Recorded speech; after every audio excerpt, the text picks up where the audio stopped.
It's the biggest fear MSPs have when selling security, that you come across as a salesperson rather than as a genuine expert who's trying to help your clients to help themselves. You and I know how necessary high levels of cybersecurity are, but ordinary business owners and managers don't. My guest today is going to talk about how to sell more cybersecurity without using FUD, fear, uncertainty, and doubt. He's going to talk about the simple method to make security relevant to people who don't understand or care about it, and why you should never ever let an end customer opt out of your cyber security stack. Hey, I'm Paul Crean from the MSP Marketing Edge, the leading white label content marketing system that's trusted by over 700 MSPs around the world. Check if your area is available now at mspmarketingedge.com. Today's big interview is with an expert who'll tell you how to make more money selling security in the most authentic way.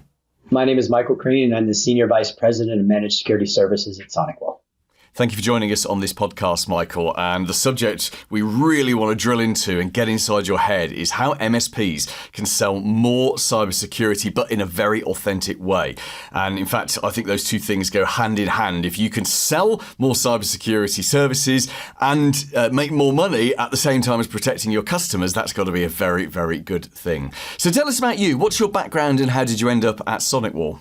So I was the owner and founder of a company called Solutions Granted. Started that company about 22 years ago, shortly after 9 years of military service, and kind of went through a change or be changed moment. Went from being a VAR to being an MSP, waking up one morning realizing I was a terrible MSP and my bedside manner just wasn't what it probably needed to be when people were feeling that crisis of I can't print. Decided that I wanted to be more of a cybersecurity focused, and then really realized that MSPs struggled with delivering cybersecurity services. And about 9 years ago, decided, hey, I'm going to build my own channel. I'm going to be focused on helping protect those that are protecting others. And now we fast forward to November of last year, and my company was acquired by SonicWall. Amazing. Well, congratulations and well done on that acquisition. I imagine that must have been, it's a hell of a thing, isn't it, to sell a business in the first place, but to go through that entire journey of transforming and then selling like that is fantastic. I mean, cybersecurity to me and obviously I'm a vendor in the MSP space, but a vendor in marketing where although things change often, they don't change as fast as they do for cybersecurity. What kind of, if you look at your journey over those 9 years, what were the biggest changes that you noticed along the way in terms of you helping MSPs to protect other people? I think a lot of it was just around educating MSPs what was the right thing to do for the right reason. Again, this is an idea of not just selling something for the sake of selling something, but selling it because it had purpose and design and capability to make a change in somebody's lives. I've got this journey of this 9 years of military service and knowing what true life and death can look like. And we're not saving lives, but we are saving livelihoods. We have to remember that this is a really critical, important part of that journey, and giving MSPs hope that they can be something greater than just selves, and giving them this almost organic growth, if you will, of having these subject matter experts that could be standing behind them to, when something goes bump in the middle of the night, that somebody's there to see it and respond to it and take quick, decisive action to save it. Yeah, absolutely. When you're talking to MSPs about how they educate their customers, and let's be honest, we all know that the average business owner and manager is very, very unaware of cybersecurity. They have no idea how terrifying it is. So when you're talking to MSPs about how they educate, how do you do that avoiding the FUD approach? FUD, of course, being fear, uncertainty, and doubt. Well, I think first and foremost, it's all about using analogies that make sense in people's lives. And you talk about the proactive and preventative services that they now have in their cars. We don't have anti-lock brakes in our cars because there was fear. It was about making it better, making it more sustainable. The automatic braking systems. We have better home security in our homes today than we had 50 years ago. So using some of those ideas of how we live our everyday lives and taking that and turning it into a story that helps them sell cybersecurity, and even just telling, taking the fear away, but giving them the reality of cybersecurity crimes now outpace physical crimes. And we're talking about centuries of physical crime that's been going on, and cybersecurity has only been happening for a couple decades. So, bringing that realization around is that somebody can get to you from anywhere, and we don't turn these things off anymore. Yeah, no, that's very true. So let me give you a scenario. Let's say you had a crazy moment and you decided tomorrow to quit SonicWall and you started up your own MSP because you decided you wanted to do it all over again. What would your approach be to educate? I mean, I'm talking specifics here. So how exactly would you talk to customers? You've given us the analogy route, which I agree with. I think it's a great thing to do. But how would you have those conversations? How would you help them realize that they need to invest more and more of their hard-earned dollars into the cybersecurity solutions that you offer? I mean, first I'd look to it just like insurance. You're not buying insurance for the if, you're buying the insurance for when. And that's what cybersecurity is. When you invest in this, you're investing in the protection of your data, this hard-earned, almost untangible piece of information that you've created that if somebody takes it from you, it could be devastating to your business. And I'm selling you insurance. We're going to do everything that we can with your help. You have to participate in this. You go to your doctor and you tell your doctor, my knee hurts. And the doctor says, great, I can see why your knee's hurting, but here's what I need you to do. I need you to participate in this journey with me. I need you to lose a few pounds. I need you to stop drinking as much bourbon and maybe eat a little bit less red meat and go out for a walk 10 minutes of every day. And then I'm going to do surgery on you and it's all going to be great. It's all going to be good. I'm going to tell that story because that's what I want them to do. I want them to be a part of this ownership. I want them to feel their sense of urgency. I don't want them to feel the pain, but I want them to feel that the pain is avoidable if we do the right things. Now, nothing is 100%. Nothing is bulletproof. Nothing is perfect. But if we do all of the right things and the bear is chasing 100 of us and we're just a few steps ahead of the 98 that aren't doing the right things, well, maybe we can continue to live and fight another day. Yeah, I love that. And so essentially, you're looking at it from a partnership point of view, and of course, the word partner is probably the most abused word in the channel. All vendors call their MSP clients partners, and they're not partners. To be a partner with someone is as you say, is when the two of you are working together towards a specific outcome. And I think using a doctor analogy is a great way of doing that. So you've got your own MSP, then you've got the insurance, the preventative approach. When you've got clients who say to you, oh, thanks very much for educating me about all of this cybersecurity stuff, but I don't think we need it, thanks.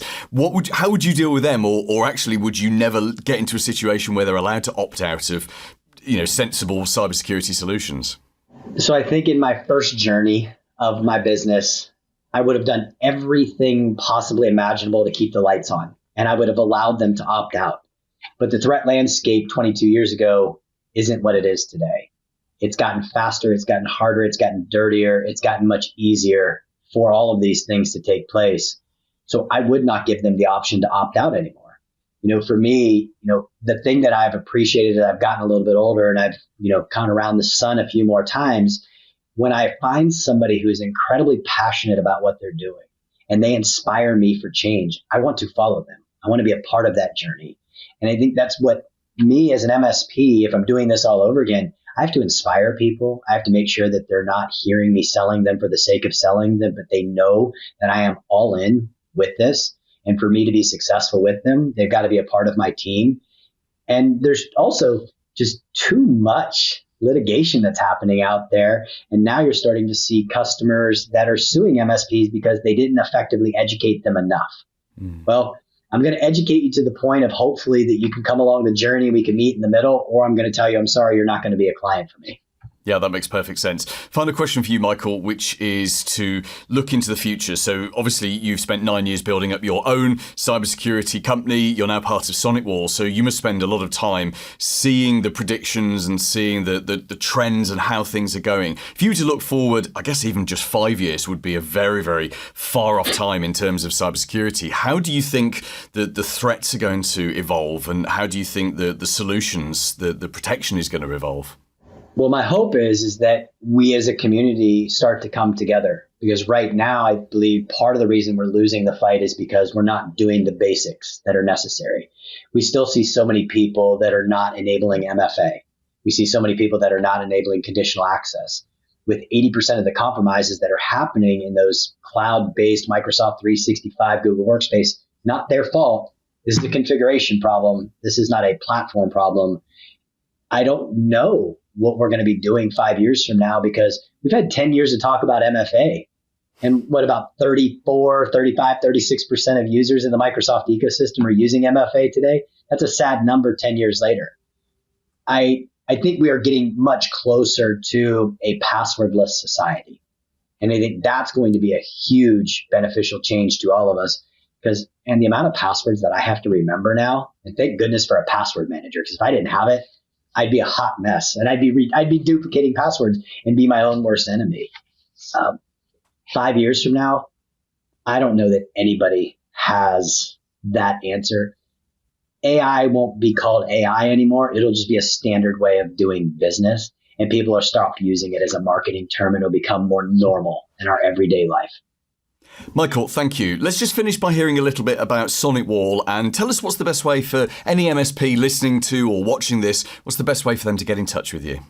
Well, I think most MSPs know SonicWall is this 33-year-old firewall manufacturer, and they have been around and dedicated to the channel for those existence of 33 years.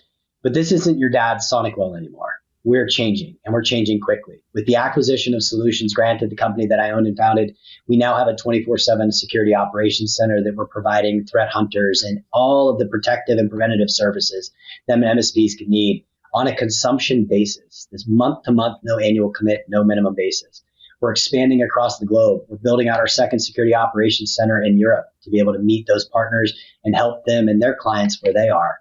So as you think about us and you think about the journey that you're on, don't think about us for the firewalls that we make, although we still make them and they're fantastic and they're great and they're still good to use. Think about us for all of the other cybersecurity services and offerings that we can bring to the table that we can help you and your clients sleep peacefully at night.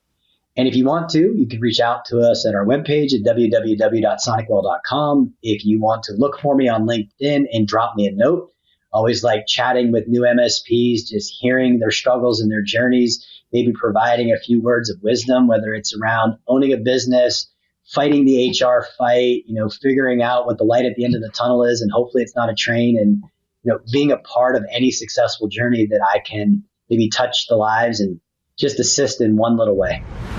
Paul Green's MSP Marketing Edge.